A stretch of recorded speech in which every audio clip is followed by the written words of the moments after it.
Big Bang Theory. Everybody know Sheldon? He's a household name anymore. Yeah, so what do you think? Smart people, people with high IQs are going to be more successful than people who don't have IQs because it's the best predictor of success. True or false?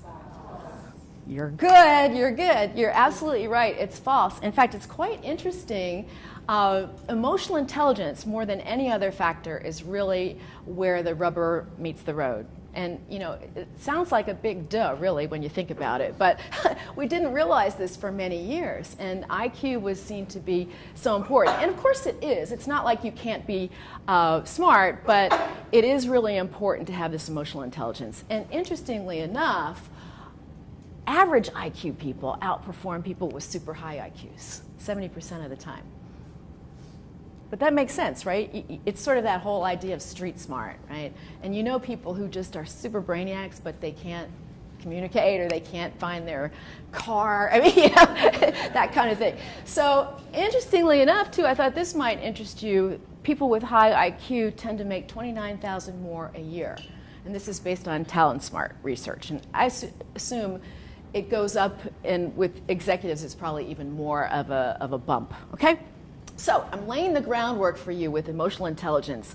But really, emotional intelligence has 4 components: self-awareness, self-management, social awareness, and relationship management. And I'm not going to read everything on the slide, but I'll just tell you, you know, you can't really make changes unless you know who you are and what your strengths are and what your challenges are and how you're impacting other people. But you also need to understand others and be able to read where they're coming from and what triggers them and manage to the individual, if you will. And then, of course, you need to really be able to connect with people and really manage the relationship in an effective way. And so the 4 components are really critical here. You have to also manage yourself. So when you notice that you're getting triggered, you need to make sure that you don't necessarily say what you'd like to say in that moment, but you think about how to say it more diplomatically, right? You're all familiar with that, I'm sure. So another way to think about this is I like to use the term people whispering. You all remember the horse whisperer?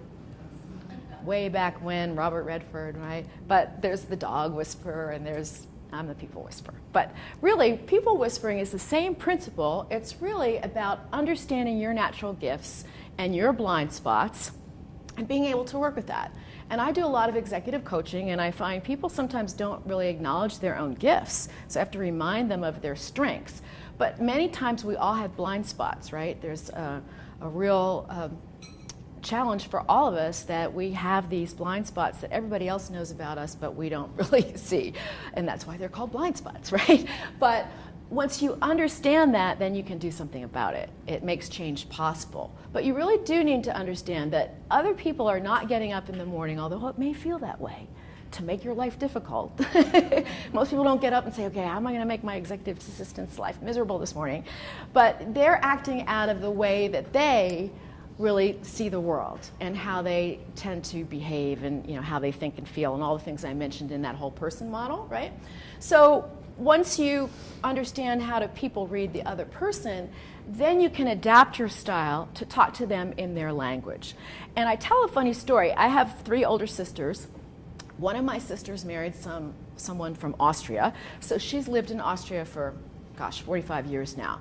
And when my parents were alive, we used to go visit, and I would go and have dinner with my sister and her husband. And in the small town where they lived, nobody spoke English at all. So my parents would be there, and my mother, God bless her, had traveled all over the world, but she still didn't understand that people in other countries don't always speak English, right? So we would go out to the Gasthaus or whatever, all of us, and my mother would order, and she'd say, I'd like a steak, please, for example. And so, of course, the waiter doesn't understand her, and if my sister wasn't present to translate, what does she do? She does what? She talks louder and more slowly, right? I'd like a steak, please, which is a good metaphor for what we do with style. Rather than talk to the other person in their language, she needed to know a little German, right? We speak louder in our own language, and we tend to, get frustrated and, why aren't you getting me? Why aren't you getting me? So it's really important to know how to shift. So we're going to touch on that. Obviously, generally we'd have a whole day to do this, but I'm going to give you some nuggets and some tools that you can walk away with immediately to work with, okay? So last but not least, then once you get to that place, then you can partner together and really appreciate your differences. And that's the key, right?